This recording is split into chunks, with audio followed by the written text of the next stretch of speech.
ساری تعریف اللہ کے لیے، درود اور سلام محمد اور آل محمد کے لیے۔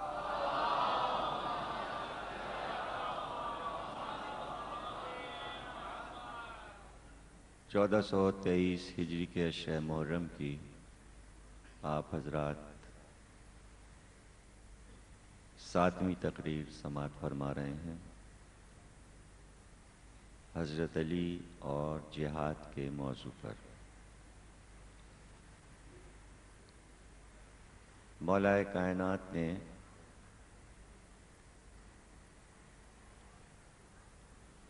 اسلام کے اصول جہاد کی ایک ایک شرط کو میدان جنگ میں اس طرح ادا کیا کہ کتاب جہاد کے اصول ترتیب پا گئے اور طریقہ جنگ، میدان جنگ دنیا نے مولا کائنات سے سیکھے۔ یہ صحیح ہے کہ عرب ہمیشہ سے جنگجو تھے، ان کی زندگیاں لڑتے ہوئے گزریں، وہ ہمیشہ گھوڑے کی پشت پہ ہی سوار رہتے، تیر و کمان اور تلوار ان کے لیے کوئی نئی چیز نہیں تھی۔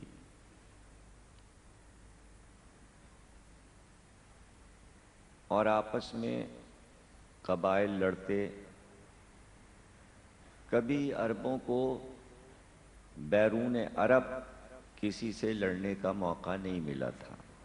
آپس میں ہی لڑتے رہتے تھے، آپس میں ہی جنگیں کرتے رہتے تھے، آپس میں ہی ایک دوسرے کو قتل کرتے رہتے تھے۔ پہلی بار سرکار ختمی مرتبت نے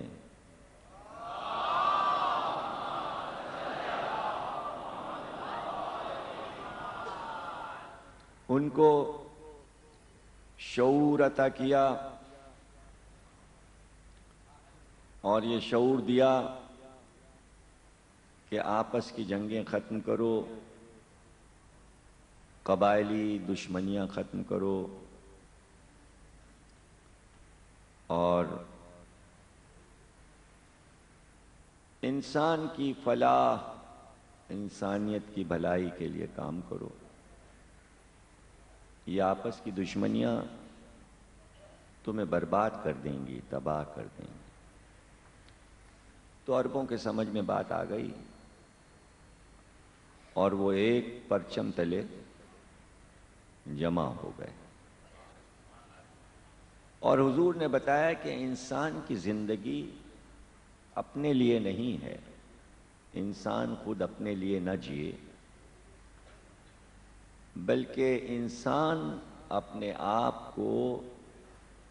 اللہ کے لیے تصور کرے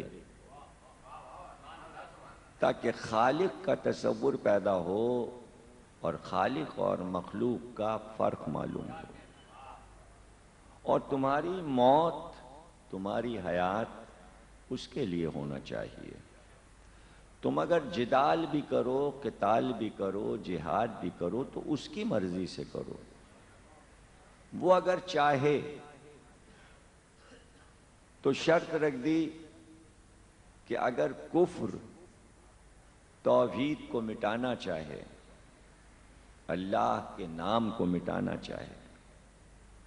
تو آپ اس سے جہاد کیجئے، لیکن اس وقت کہ جب وہ آپ پر حملہ آور ہو، آپ کو نقصان پہنچانے کی کوشش کرے، یا اس ارادے سے آیا ہو کہ آپ کو جانی اور مالی نقصان پہنچائے، تو اس میں بھی یہ شرط ہے کہ وہ حملہ آور ہو جائے تب آپ اس کا مقابلہ کریں۔ یہ نہیں کہ وہ آیا ہے ارادے سے، آپ نے اسے مار دیا، جب تک وہ حملہ نہ کر دے، جب تک وہ ہتھیار نہ نکال لے اور جب تک وہ آپ کی جان نہ لینا چاہے، آپ اس کا مقابلہ نہیں کریں گے، آپ اسے نہیں ماریں گے، آپ اسے نہیں نقصان پہنچائیں گے۔ اور اس کے ساتھ ساتھ جو میدان جنگ میں آیا ہے تو وہ اس کفر کی اکڑ کے ساتھ آیا ہے کہ وہ جیسے خود مختار ہے دنیا میں اور کوئی رب نہیں ہے، وہ کلمہ پڑھنے والوں کو مٹا دے گا، برباد کر دے گا۔ تو اس سے تو جنگ ہے، لیکن اس کے ساتھی ایسے لوگ جو میدان جنگ میں نہیں آئے اور خاموش اپنے گھروں میں بیٹھے ہیں، تو آپ ان کو نہیں ماریں گے، ان کے گھروں پہ حملہ نہیں کریں گے۔ فتح مکہ میں حضور نے اعلان کیا تھا، جو اپنے گھر میں ہے وہ اپنے گھر میں ہے، ہم نے اس کو پناہ دے دی۔ ابھی مکے والوں نے کلمہ نہیں پڑھا تھا، اور کافروں میں سے چند اشخاص کے نام چن کر حضور نے کہا کہ یہ 4-5 آدمی ہیں، ان کے گھروں میں بھی جو چھپ جائے گا ہم اس کو بھی پناہ دیتے ہیں۔ اور اس وقت اس میں ابو سفیان کا نام بھی تھا کہ جو اس کے گھر پر جا کے چھپ جائے، یعنی وہ مقابلے کو نہیں نکل رہے ہیں، وہ حضور کے لشکر سے لڑنے کو نہیں نکل رہے ہیں، وہ جنگ نہیں کر رہے ہیں، تو حضور نے انہیں پناہ دے دی۔ اور اس کے ساتھ ساتھ دنیا کے کسی فاتح نے یہ عمل نہیں کیا جو حضور نے کیا کہ بدر و احد و خندق و خیبر میں جنہوں نے مسلمانوں کے لشکروں کو پریشان کیا تھا اور حضور کے چچا زاد بھائی عبیدہ کو قتل کیا تھا، حضور کے چچا حمزہ کو قتل کیا تھا، اور کتنی بار حضور کو ان سے لڑائیاں لڑنا پڑیں، وہی لوگ جب حضور کے سامنے اسیر حالت میں فتح مکہ کے دن لائے گئے تو سب اللہ کے بھی مجرم تھے اور حضور کے بھی مجرم تھے، اور حضور کو یہ اختیار دیا تھا اللہ نے کہ آپ ان کو سزائیں دے سکتے ہیں، اس حد تک کہ آپ اپنے چچا کے خون بہا میں، حمزہ کے خون بہا میں جسے چاہے قتل کر دیجئے، لیکن جو جناب حمزہ کا قاتل تھا جس کا نام وحشی تھا، جو حبشی تھا، وہ بھی جب آیا کلمہ پڑھنے کے لیے اور ابو سفیان جب حضور کے قدموں پہ گر پڑا تو حضور نے یہ کہہ کر سب کو معاف کر دیا، تو لقا، جاؤ ہم نے تمہیں آزاد کیا، جاؤ ہم نے تمہیں آزاد کیا، جاؤ۔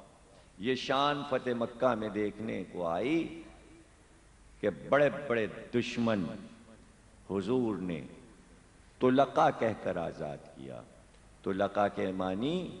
طلقہ لفظ طلاق سے ہے، اور طلاق مرد دیتا ہے،